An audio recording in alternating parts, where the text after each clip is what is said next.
คิดฮอดละเนาะจึงกดเบอร์ต่อทางไกลมาหาผู้สาวคนเคยเห็นหน้า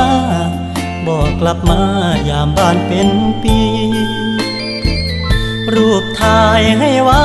อ้ายขยันหอมจนแก้มตกสีได้ยินแต่เสียงจังสีใจอ้ายนี้เป็นห่วงบ่เศร้าเป็นจังใดน้ออยู่กทมเป็นสาวโรงงาน